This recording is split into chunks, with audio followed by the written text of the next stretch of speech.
Hello there, friends, and welcome to another episode of Fables of Four.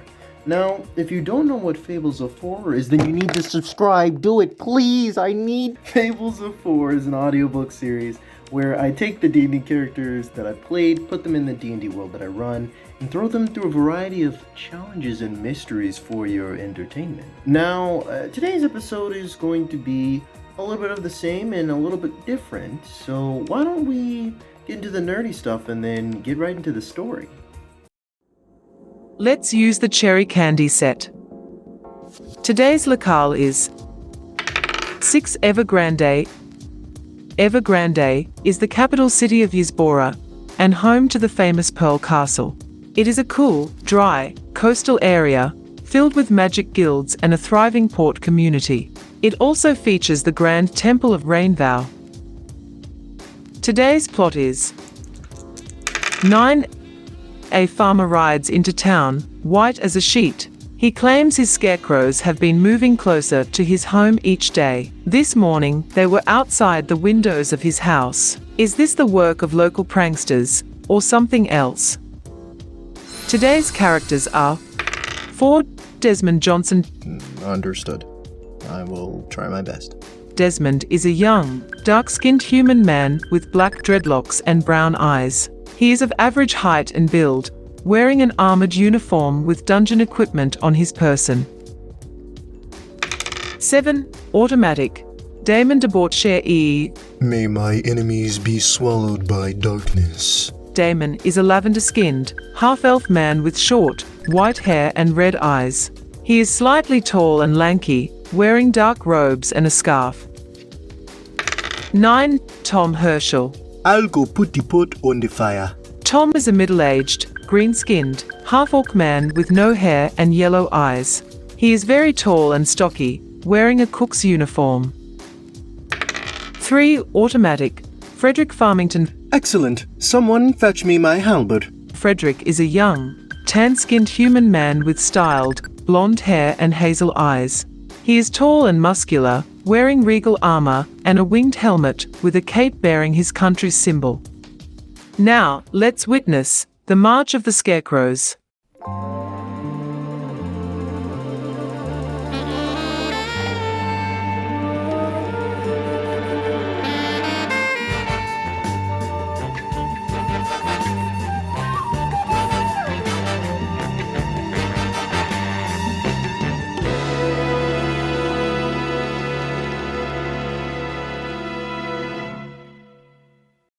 It is an hour after the lunch rush in a tavern on the outskirts of the capital city.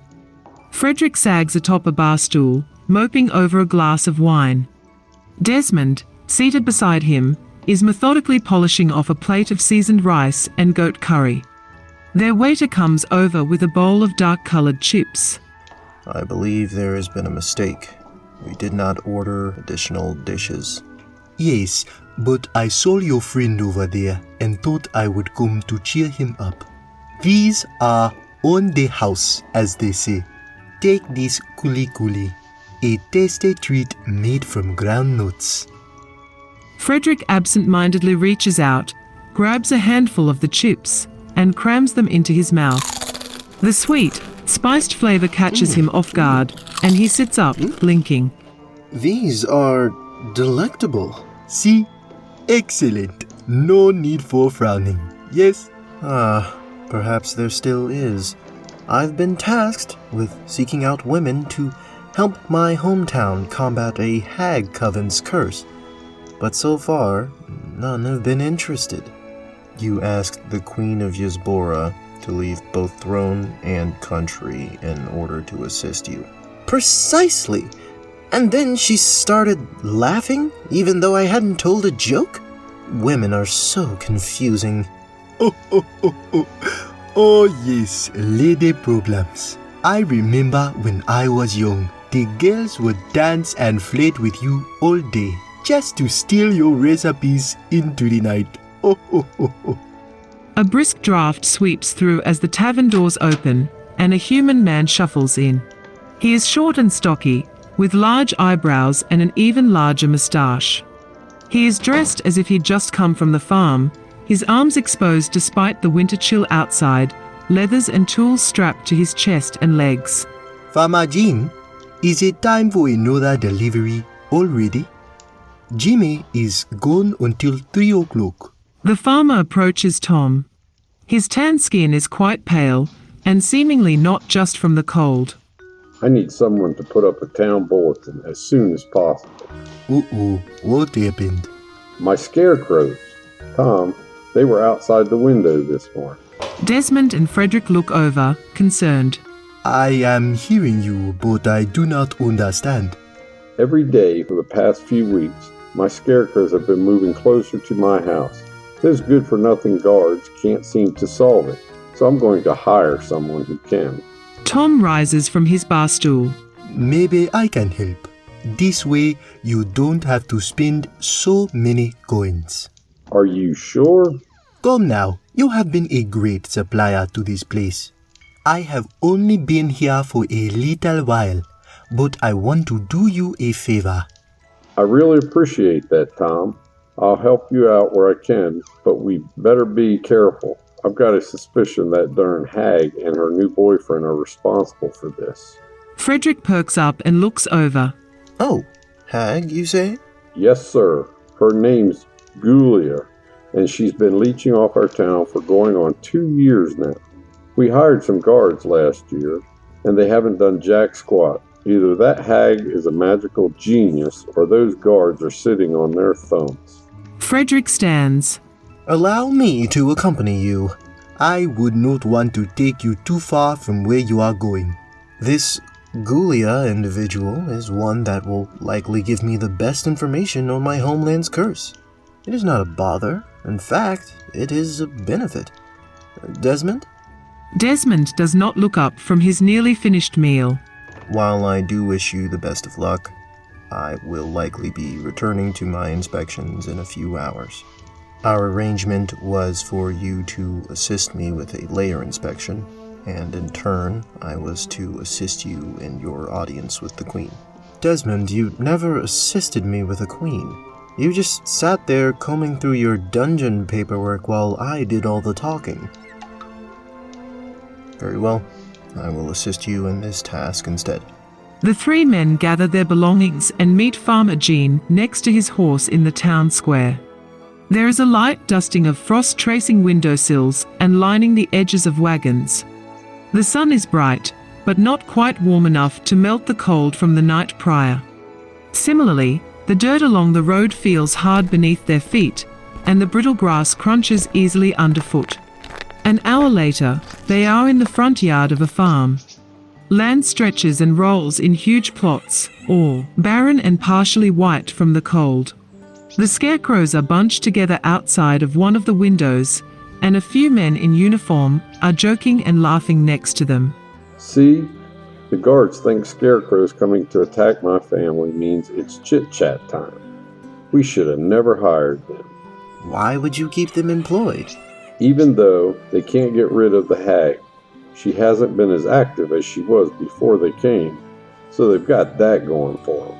But she did this? I don't think anyone else in this town can make scarecrows move on their own. A young, orcish archer spots them among the guards and hurries over. His pristine armor wraps around him snugly, heavy dark cloth and leather buckles guarding against the brisk breeze. His black hair is tied back into a ponytail, and his yellow eyes glint with roguish charm before he speaks. Why, hello, visitors. It's good to see some new faces around here. I'm assuming Farmer Jean hired you to help solve the Scarecrow mystery. We are here as volunteers. Nonsense. If you are helping, we are paying. 50 silver apiece if you help us solve the mystery.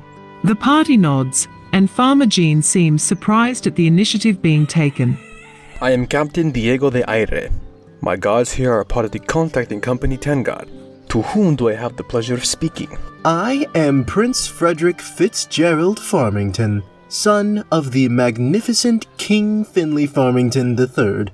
Tom, Captain Diego, and Farmer Jean all look at one another, taken aback. Hot dog, a real-life prince. Haha, I suppose that makes sense with the regal armor. Oh my goodness, I have fed royalty. It is a dream come true. Yes, well, I'm mostly interested in speaking to whomever this Gulia is. There is business I need to attend to. Her hut is on the other side of town. Easy to spot. Though I suggest you take a few guards with you too, in case she tries something on you. From what I've heard, your guards are rather ineffective against her. There is a stiff pause. I can take care of myself. Desmond, could you investigate the grounds while I'm gone? I know you'll get the job done right. Very well. Fredrich leaves for the town without another word. Jean quickly turns to Tom. Tom, could you go with him and keep him out of trouble? He seems like the big-headed type, and I don't want to be the butt end of any more of Gulia's hexes because of that. Okay, yes, okay. Tom hurries off after the prince. So, you are the inspector. I will escort you around the grounds then. Understood. I would also like to conduct an interview with you as well as the rest of the residents in your household, Farmer Jean. You mentioned a family earlier. Oh, well, it's really just me and my daughter, Tina. By the way, Captain, has she gotten started on hauling that grain over to the wagon shed like I asked her? I don't even think she's awake yet. Kids, I tell you, don't take a lick of responsibility. The farmer marches off to his home as Diego and Desmond begin walking around the farmyard. A small, dark shack sits atop a rotten porch. The skeletal hands of barren tree branches stretch and twist above, creating gnarled shadows on the frosty ground. An empty owl's nest is tucked into the rafters.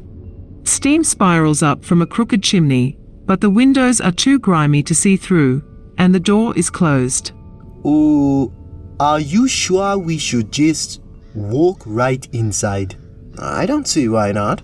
It could be a trap. You're right, I didn't think of that. Are you kidding me? I don't suppose you have any magic that can identify this sort of thing? No, all of my magic is in my cooking. How poetic. Well, perhaps there's a back entrance we can sneak into. The front door opens. Standing in the threshold is a pale woman, her purple hair dripping down from her witch's hat, her yellow eyes glowing impishly behind round spectacles. She is dressed in an unseasonable belly dancer's outfit, with black jewelry glittering on her wrists and raven feathers dangling from her ears. Oh, I haven't seen you before. What's this about sneaking? Fredrich puts on his helmet. You must be the hag Gulia, yes? Hag is a little harsh, but sure. I am here to get some answers out of you, and I won't be leaving without them. Frederick's glower seems to stir Gulia from her unconcerned amusement. Now, she looks intrigued. What do you want to know? My homeland is suffering. Women are dying because your kin have placed a curse on us. You will tell me how to get rid of it, or you will suffer the wrath of my halberd. We also had questions about Scarecrows, but we can get to that later. Natural one. Gulia grins a grin too wide for her face. The men take a few steps back. You should come inside first. It's quite cold out. She disappears into the shack before either of them can reply. This is definitely a trap. I don't have a choice. My people are perishing, and she likely knows the solution. If you wish to remain outside, so be it, but I must go in. I understand you caring for your people, but you will do them no good as a dead man. Let us go inside together, and keep a cool head, okay? Fredrich sighs and relaxes his shoulders. You are right. Thank you. Just call me Uncle. Of course, Uncle. The two men ascend the old stairs. Given Frederick's armor and Tom's stature, the soft wood of the floor begins sagging beneath them. They quickly cross the porch and enter. Inside, the shed is poorly lit and decrepit. A large, circular bed lies in the center of the space, outfitted with luxurious pillows and blankets. Books and potions line the walls. There are 2 long desks by the windows. The first desk is littered with bone totems, and a dead alligator lies in the middle. Pepper bushes are growing out of its back. Gulia is leaning against this desk, smiling at Fredrich. An owl is perched on her hat. The second desk is lined with a myriad of odd-looking potions. A hearth and a bubbling cauldron crackle next to it. There is a tall, ominous figure dressed head to toe in black, studying a greyish-blue mixture at the potion desk. He does a double take as the men enter. Tom Herschel? Damon, it is good to see you, my friend. Likewise. Aw, that's so cute. Damon has a little friend. I'm sure you two are planning on divulging into banter, but frankly, I care more about answers to my problem. Gulia's smirk shifts from teasing to hungry. And what answers do you seek specifically? Tread carefully, boy. I am a prince, not a boy. A prince has come to make a deal with me? I am not making a deal. I am ordering you to tell me what you know. And what if I refuse? Are you gonna do something about it? I would strongly recommend you avoid touching her. Prince, remember your people. They need you. Keep a cool head, my friend. Fredrich slows his breathing, closes his eyes, and sighs. Thank you, Uncle. Gulia, tell me what the hags on my island are doing and how to stop them. So, you want me to use my crystal ball on them? That's going to cost you. No, I don't want that. You are a hag and they are hags, so just tell me what magic they are using and how to stop it. Gulia blinks, then goes from confused to barely containing laughter. Wait, you thought I was a literal hag? Who told you that? Fredrich flushes with embarrassment. The farmer at the edge of town. What do you mean? Are you not a hag? No, silly. I'm a witch. A hag is a creature, while being a witch is more of a lifestyle. Fredrich frowns and says nothing. Well, I just wanted to ask a few questions about the farmer. But what kind of questions? Do you want to know his secrets? His desires? No, thank you. I have questions about his land. Gulia huffs, suddenly somewhat annoyed. Trust me, I do too. So much space and rich soil. But of course, him and that stupid daughter of his are there, so I have to stay cramped in this freaking chicken coop. Tom glances at Fredrich, who still looks glum, but also seems intrigued. Why the little glance just then? Fredrich quickly looks away. What do you know about the moving scarecrows? The what now? Farmer Jean told us to talk to you. He says you know a lot about magic and that we can come to you about his problem. Interesting. Maybe I can help. Maybe I can't. What's in it for me?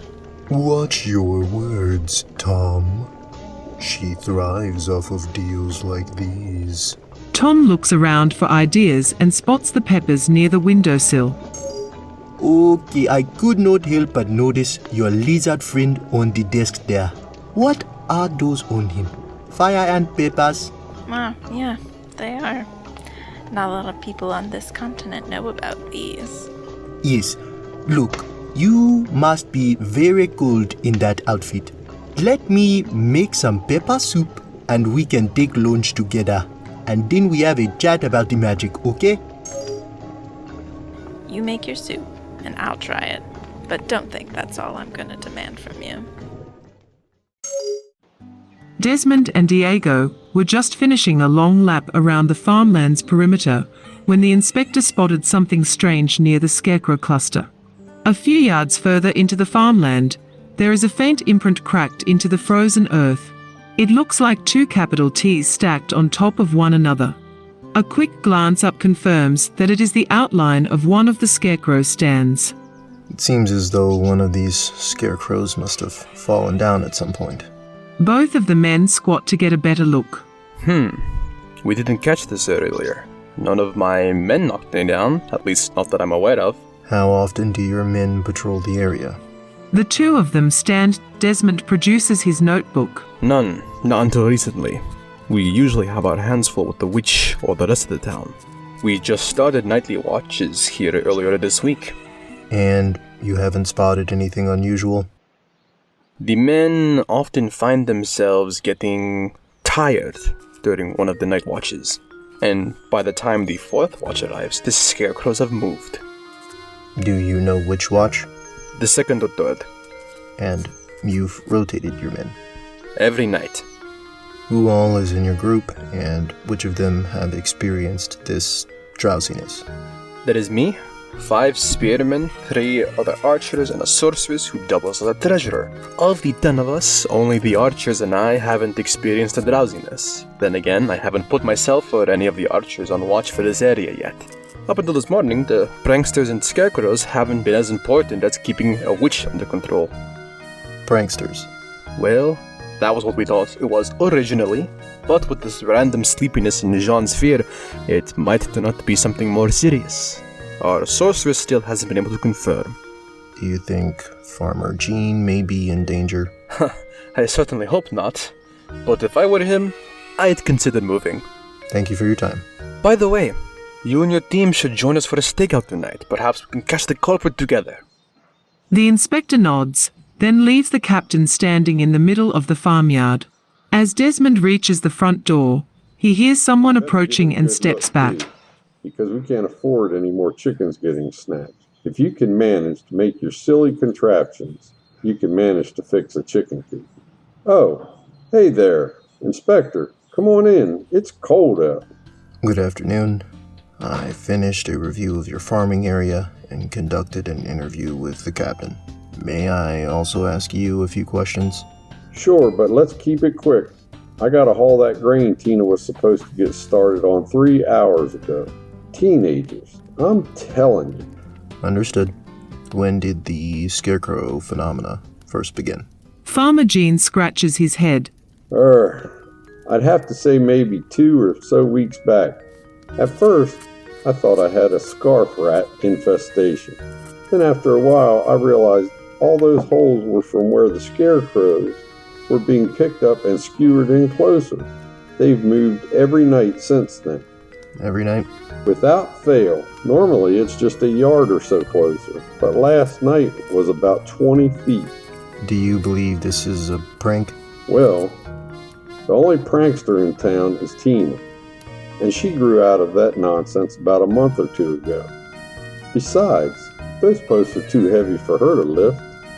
I think it's the real deal. And what is the real deal? That darn hag put a spell on my farmland. Whatever it is, somebody better figure it out. If not, hopefully I can file a claim on it. Desmond pauses in his note-taking, raising an eyebrow. File a claim? Yes, sir. There's an insurance claim you can file for if your farmland gets haunted. The payout would be enough to upgrade some equipment. Maybe even spruce up the place before spring rolls around. So, do you view this phenomena as a benefit? Well, the scarecrows are a little unnerving, but if you can prove that hag is behind this, I'd have to say yes. Natural one. Desmond is thinking through a multitude of theories, and before he can clear his head to try and focus in on the farmer, Jean is turning and shouting into the house. Tina, Inspector has a few questions for you. I'm going to be out near the silos if you need me. The farmer nods at Desmond and walks off into the brisk farmland. A door opens from upstairs, then footsteps plot down the hallway and staircase. Standing behind the railing is a dainty young woman in an earth-toned dress and boots. She has long blonde hair with a streak of her father's brown, confusion alight in her violet eyes. Hello, sir. Has something gone wrong? Good afternoon. I am Desmond Johnson, paladin of Osha, and an associate with the Dungeons and Layers Inspections Division. I have a few questions about the Scarecrows incident. Tina pauses for a moment, her eyes twinkling. Sure, I can answer those. Why don't you come upstairs and we can talk in my room? It would be unprofessional for me to do so. I have not been formally invited into that area of your home, and I cannot be by a minor. Tina rolls her eyes, giggling. Just because 19 has teen in the word doesn't mean that I'm still a kid. Don't worry about Dad. You're allowed up here. We can easily have your interview in that adjacent living room. Yes, but there is a perfect vantage point you can get from my room, and you can't get it anywhere else. Natural one. I can clearly see you are crossing your fingers behind your back. Oh? I just do that sometimes. Silly me.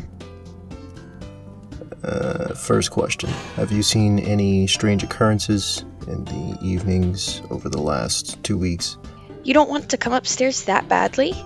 These occurrences may have happened in tandem with a sensation of drowsiness, any time between 1 a.m. and 3 a.m. What time do you usually retire for the evening? Wait, how's this? You follow me, I answer your questions. Trust me, I have a lot of information. Tina smiles and darts up the stairs. After a long pause and against his better judgment, Desmond moves forward to follow her.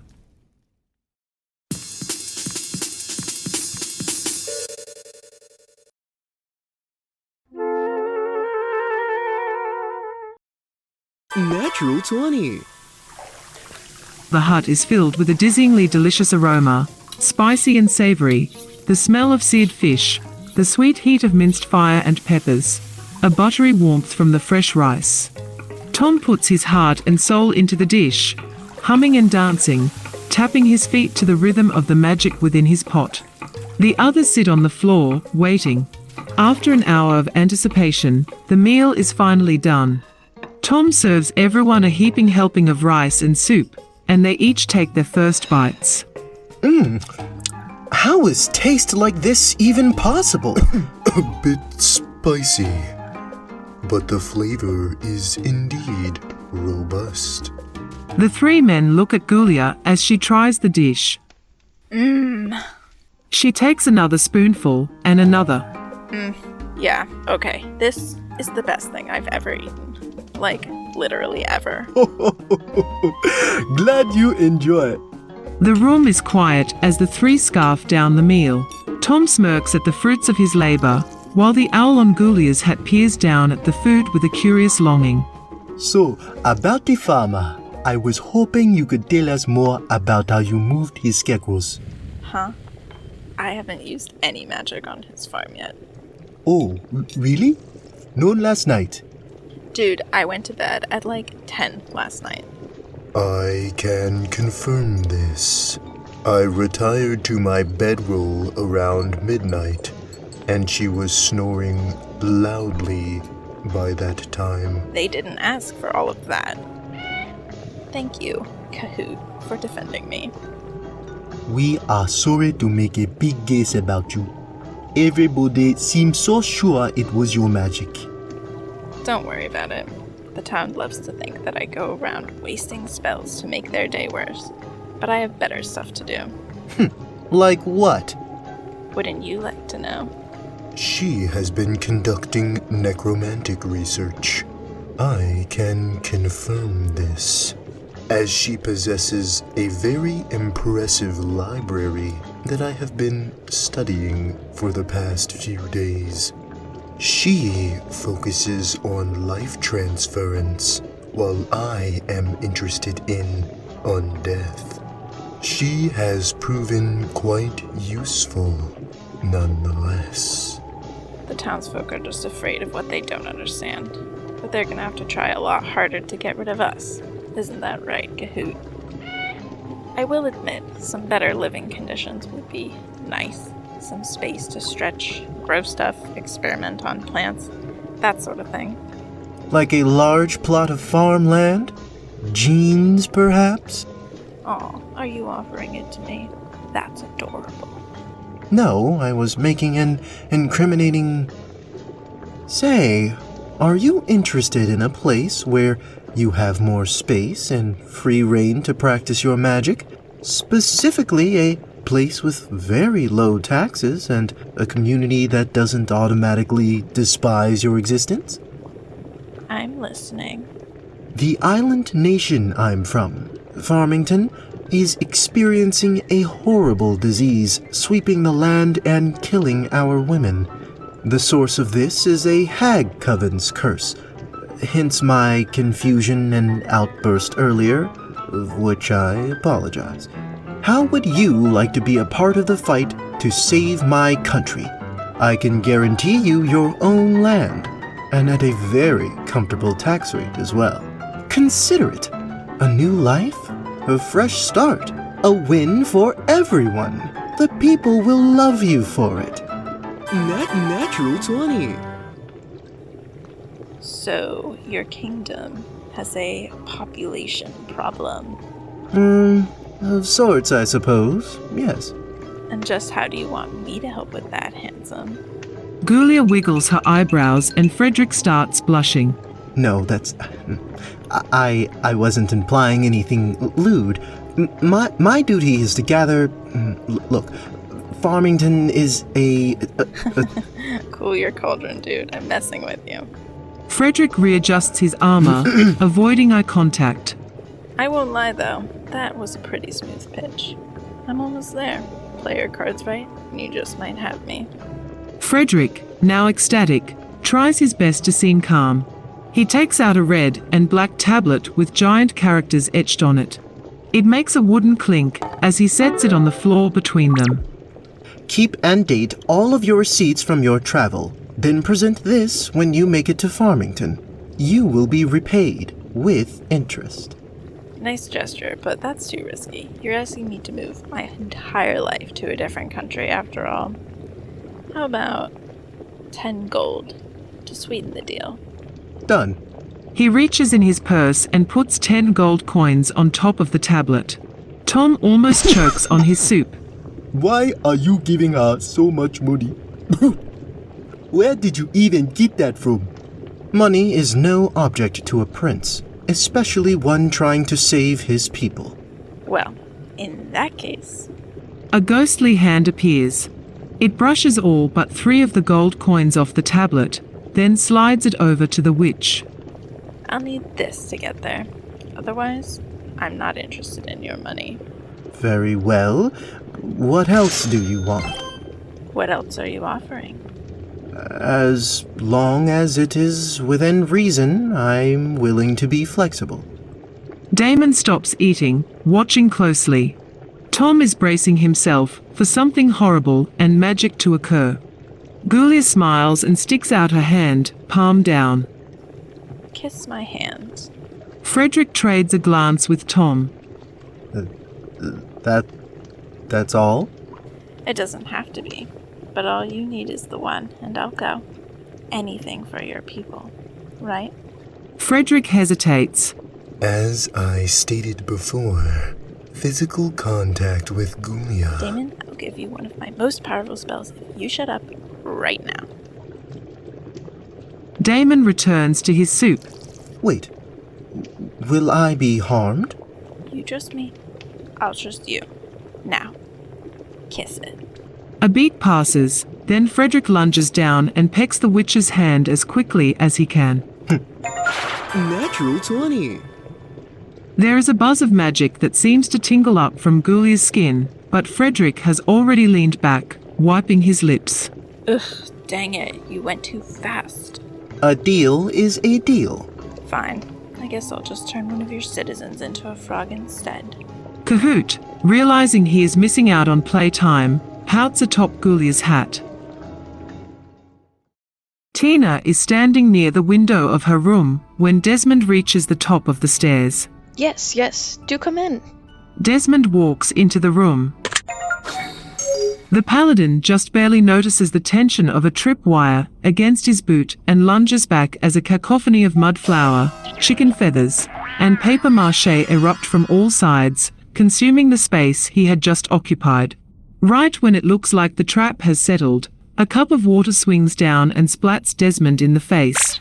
Tina erupts into giggles as he calmly wipes his eyes. I wish the rest of that got you, but it still felt good to get 2 months' worth of pranks in on someone. Thanks for being a good sport. Desmond pauses. He notices an interesting through line, but saves it for later. Tina comes forward and dries Desmond's face with a towel. Now on to questioning. Have you seen anything strange within the past 2 weeks? What? Oh, right. No, sir. Natural 20. Desmond pauses, noticing her subtly defensive body language. Nothing strange at all. No, sir. Any other questions? Desmond frowns, raising his quill to his clipboard. He catches Tina glancing nervously at it. Well, if you haven't seen anything, which you have told me is the case, then I assume you would want to expedite the interview and conclude early. That sounds fine. This being your preference, along with the fact that you have not seen anything, I can assume that you consent to being under the effects of the Zone of Truth enchantment in order to expedite your interview. What's that do? Does it hurt? While this spell is active, neither you nor I will be able to tell a deliberate lie. It does not cause any mental or physical sensations. Additionally, this spell does not force responses, and we retain the ability to decide not to answer. Why is this necessary? I'm not lying. This is a subjective statement that can be finalized as objective with this enchantment. Well, let's just do 30 seconds. Thank you for your compliance. Desmond casts the spell, and Tina hesitantly allows it to take effect. After the casting, she inspects herself, but nothing has changed. Are you directly responsible for the scarecrows moving in the farmyard? No, those posts are far too heavy for me. I couldn't move them all in one night. Is your father directly responsible for moving the scarecrows? Yes, during season, but he's probably not the one behind the recent scare. Are you indirectly responsible for moving the scarecrows in the farmyard? Tina goes to say something but stops.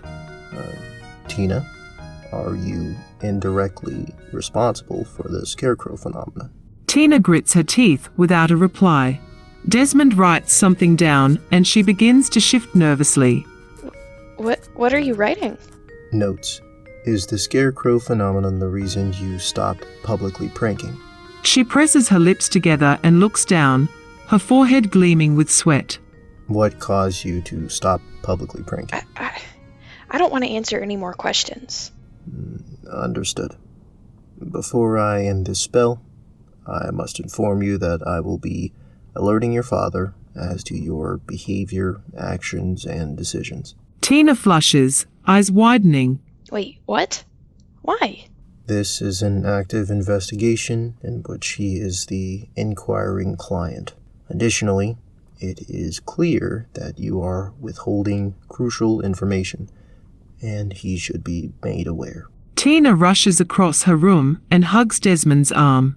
No, please don't tell him, sir. He might... Tina's eyes glisten. What might he do? She bites her cheek to keep from either talking or crying.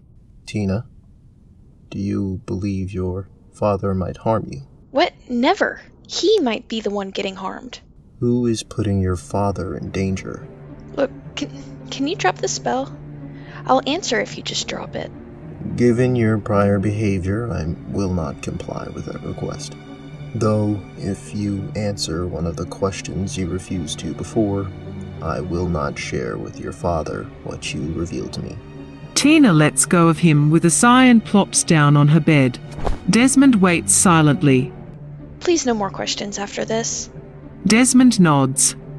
I was going to prank the hag 2 months ago, and I saw her making some deals with the guards. I tried to sneak away, but I think one of them saw me. I can't tell for sure, and they haven't acted any differently, but I don't know. Seems like something's wrong with all this. Understood. Thank you for your time. The paladin turns and exits the room, upstairs area, an entire house without another word. The party finds themselves meeting in one of Farmer Jean's horse stalls for privacy. The winter sunset bleeds orange and white into the hay-packed wooden shed. 2 horses, one roan and the other chestnut, eye the group with curiosity. You don't think we could have chosen anywhere nicer? All individuals that we have associated with thus far are still suspects. Also, I don't believe we've met one another. I am Desmond Johnson, a paladin of Osier. Damon Arson Debaucherie, necromancy researcher. Damon extends a gloved hand, and the 2 men trade a firm shake. We talked to the witch for a while, and I do not think it's her. I can be an alibi for her nighttime activities over the past week. She is a rather early sleeper. But she is interested in Farmer Jean's land. I offered her a better deal. Hopefully she will take that one. While the tact behind your actions was commendable, you are truly a fool. Fredrich bristles. How dare you ruin my good mood with your slander? Not only did you touch a witch, which could have resulted in many different misfortunes, but you also didn't ensure that she would go to your homeland. False. She gave me her word. She is a witch, not a nun. Her word means little. Next time, consider drafting a contract. Fredrich huffs and crosses his arms. I'll admit that's a fair point. How did you come to know that woman, anyway? A shared history. Ah, you truly are a wealth of information. Returning to the matter at hand, I have ruled out the farmer's daughter Tina as a suspect, though I am suspicious of both the guards and Farmer Jean. Why would Farmer Jean do this? He is a great guy. There is an insurance claim he could capitalize on should his farmland be deemed as cursed. He could use it to upgrade his equipment and purchase improved amenities. However, he would also have to either be or know of a spellcaster who could put the guards under a sleep spell. The other 3 digest the information. Why do you suspect the guards? They seem incompetent, but benign enough. Tina spotted them making deals with Gulia around 2 months ago, and she suspects they are aware. Perhaps this is a ploy to silence her. Captain Deiri reported sleep magic that would befall the encampment before the Scarecrows moved, but given the timeline, Gulia would already have been asleep by then. What if the Scarecrows are moving on their own? That is possible. The posts would make movement cumbersome, and I did spot an indentation in the field that would suggest one of them fell and got back up somehow. This line of thinking opens many questions. Given my Fey ancestry, I am immune to sleep magic. Perhaps I can assist in this investigation in return for assistance at a future time. Captain Deiri invited us to a stakeout tonight. I would much appreciate full attendance. In the event of a combat situation, I can provide cover while the rest of you seek safety. Why in the 9 hells would I leave you to fight by yourself? If I recall our previous battle correctly, while your speed and control were impressive, you struck rather softly and ended up having romantic relations with the enemy mid-fight. Fredrich blushes. That was only because I was under the effects of her demon curse, and besides, I was taking it easy on them, unlike you ruffian. You hit that woman so hard she exploded. I was simply completing my task as assigned. While I cannot promise explosions, I can prepare spells that will allow me to hold my own in a fight. My aim with the crossbow might not be the best, but my magic food will help us in a pinch. Very well. Let us hope combat is unnecessary. The night is frigid, and the winter moon glows pale over the silent farmyard. Breaths come out like puffs of steam. Fires and torches crackle, bold and orange against the dark blue of the eastward breeze. Captain Diego has his entire guard troop posted at the makeshift campsite they have made. The party decided to rest for first watch, and has been awake for second and most of third. It is a miserable and shivering experience, as well as an uneventful one. Natural one. I keep checking in with the guards, but it seems as though the Scarecrows aren't moving. Oh, that sounds right. But I am getting a little sleepy. Maybe it's the magic. I do not feel affected by anything. Neither do I, and I don't see any activity either. Maybe the witch is onto us and won't strike. We have almost 5 times as many people as we do normally. Damon, who has been smoking and reading this whole time, closes his book. Gulia is fast asleep by now. She is an early sleeper, after all. Hopefully, she is a woman of her word and has already boarded a ship in the city. Paladin? I offered her land on my home nation. She seemed excited about it, so hopefully she followed through. This is the desired outcome of your contract, correct? Of course, I just didn't think any communities would welcome a witch. Are you sure you want to do that? She's a dangerous woman. I'd reconsider if I were you. I have no way of turning her around now, even if I wanted to. Well, hey, she's your problem now. No takebacks. Tom and a few guards listening in give light chuckles. Damon, Desmond, and Fredrich do not. Will the town have any more use for you? Towns will always need guards, especially the ones that have magic scarecrows. Speaking of that, Farmer Jean described this occurrence as unveiling and nightly. It is very strange that nothing has happened. The scarecrows must be shy. Perhaps I will attract some of my men and we will continue to observe, see if that changes anything.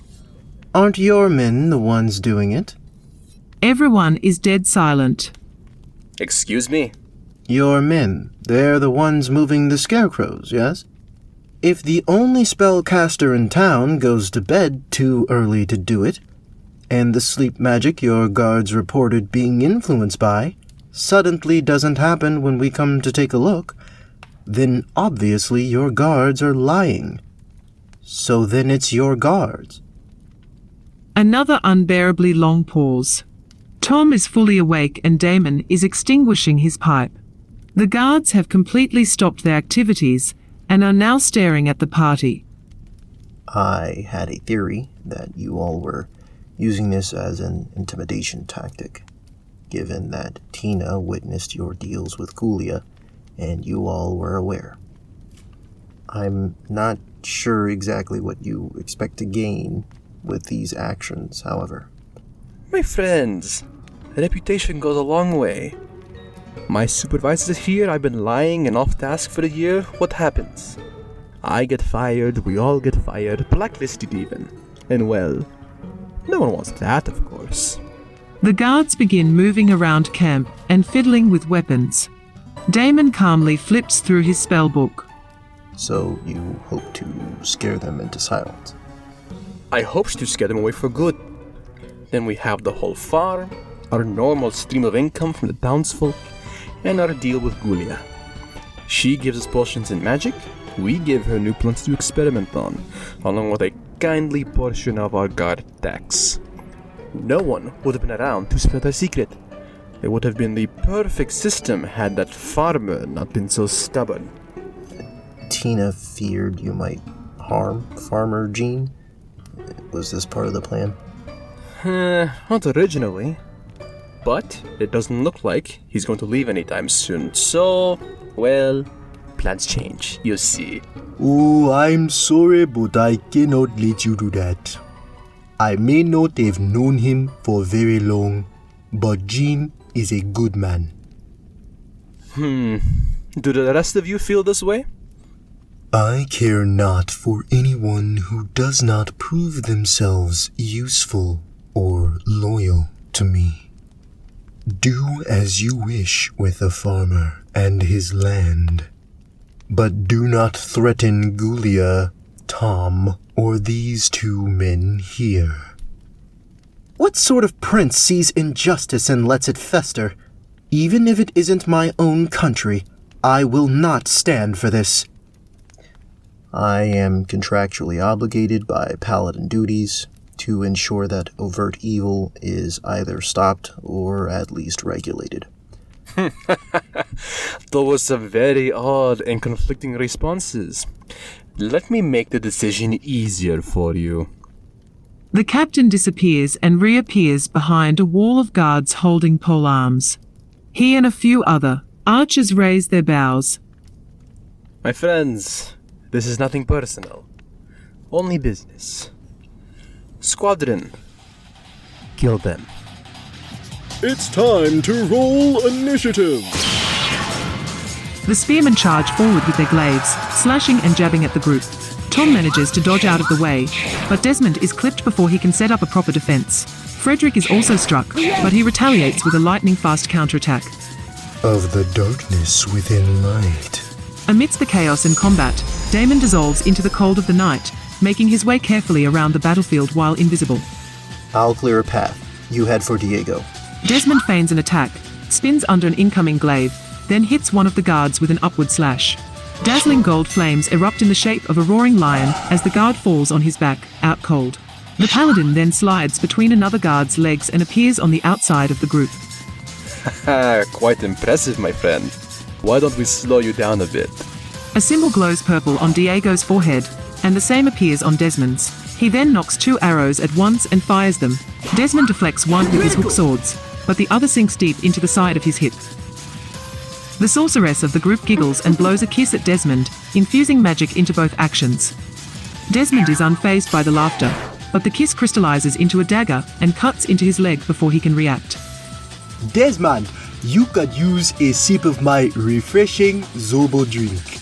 Much appreciated. The archers take aim and fire at the party.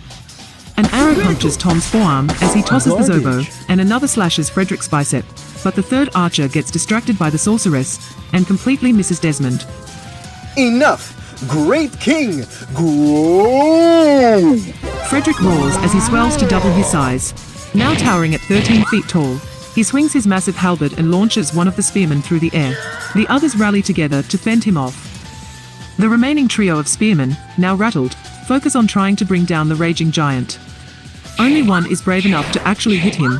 The other 2 are weakened with fear and their attacks bounce off. Return to nothing. The ranged fighters recoil as Damon reappears a few feet from them, raising his hand and unleashing an icy torrent of skeletal apparitions. When the snow clears, all 3 archers are motionless on the ground, blanketed in frost. Change of plans. I'm going to push. Desmond ducks away from the remaining spearmen, but one of them slashes him hard before he can leave their range. Despite his wounds, he sprints across the frozen farmyard, slamming the flat of a hook sword into Diego's stomach and blasting him with dragon-shaped thunderbolts. The archer loses his curse hold on Desmond, but manages to slip under a second attack before getting clocked by a corkscrew kick. You're quite impressive, Desmond. You would have made a great squadron member. Diego tosses his bow aside, pulls out his utility axe, and slashes at Desmond's thigh. The paladin tries to dodge, but his injuries are too great. Diego knee slides around Desmond, then comes up and buries the axe between the paladin's shoulder blades. Desmond falls to the frozen earth, face first. The sorceress feeds Diego one of her healing potions and wiggles her tail at Damon. The wizard glares back at her. Prince, don't let Diego get away. Tom tosses the giant some perfectly cooked chicken suya before firing at one of the spearmen. Get out of my way! Fredrich barrels past the spearmen, ignoring their jabs, leaping into the air, and crashing down on Diego with a full-weight slam. Flame Knight, be bound with chain. Chains of fire spring from the darkness of the night, wrapping around Diego's wrists and ankles and pulling him taut. Fredrich then brings the halberd down onto the archer's chest.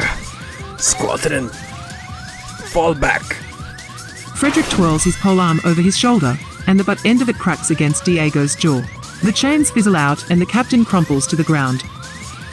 The trio of spearmen try to fight their way towards their leader. One slashes deep into Fredrich's calf, and another splits his armor down the back. The third is blinded by his cape and gets sent flying with a brutal back fist.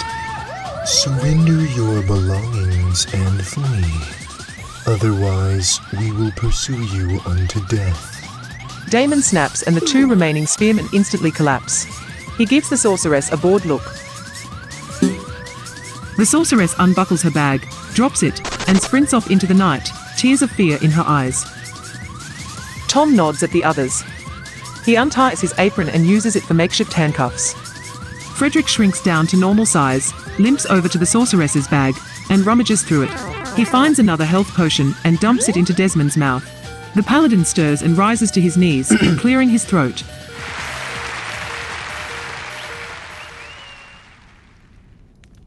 Fredrich helps Desmond to his feet. Thank you for reviving me. Well, that's what friends are for, no? Desmond pauses, blinks, and gives a short nod. Well fought, young prince. Your wrath is truly a terrible sight to behold. Fredrich lets a smug grin play across his face. This was but a taste of my runic chess magic. I have studied it since I was a very young boy, and have honed it into combat. And you, paladin, what a unique display of magic you demonstrated. My patron deity has chosen to make my divine smites as flashy as possible in order to compensate for my rather straightforward personality. Fredrich and Damon chuckle, though Desmond wasn't telling a joke. Oh my goodness, there is an axe coming out of your back. Thank you for your concern. I will be fine. Two figures come running up from the farmhouse. It is Farmer Jean and Tina, the former with a shovel and the latter with a crossbow. They slow to a stop and lower their weapons when they see the party and the bodies of the guards. What in the Sam Devil happened here? It appears as though Diego and gods, you've got an axe coming out of your back. It appears as though Diego and his group were corrupt. They were the ones responsible for moving the Scarecrows, not Gulia. Well, thanks. But you didn't have to go beat the crap out of them for it. They had planned on hurting you, your daughter Tina, so that they were making plans with Gulia and they wanted to protect their reputation. Farmer Jean looks at his now flushed daughter. I was gonna tell you eventually. Let us save the talking for another time. We should secure these guards before they awaken. Well, at least the ones that can awaken. You're right. Come on, Tina. Let's go get some rope and bandages. The pair trot back to the farmhouse. Damon walks over to the sorceress's bag and inspects the contents. He finds another healing potion, 80 gold pieces, and a small piece of agate, polished smooth. There are gold and valuables in this bag. Have some for your troubles. Very well. Let's get some rest and debrief in the morning. I'll make breakfast. Excellent. I'm looking forward to sunrise already.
instead of info dumping you with random information, I'm going to read some of your comments and reply to them here.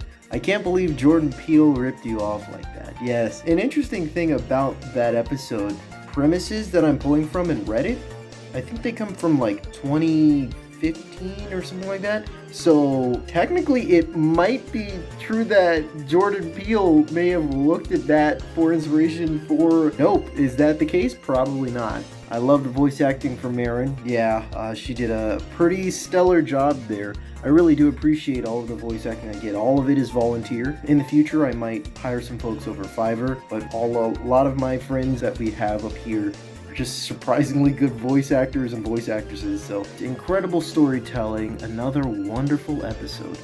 Thank you, I try. The storytelling in these episodes is a combination of shower thoughts and like unhinged madness at 2 a.m. Big shout out to Curiously Writ for helping me to sort of refine these and still keep that zest, but also, again, make it coherent. Thank you all for tuning in. Please leave comments so that I can do more of this. And yeah, have a good one, and I'll see you next time.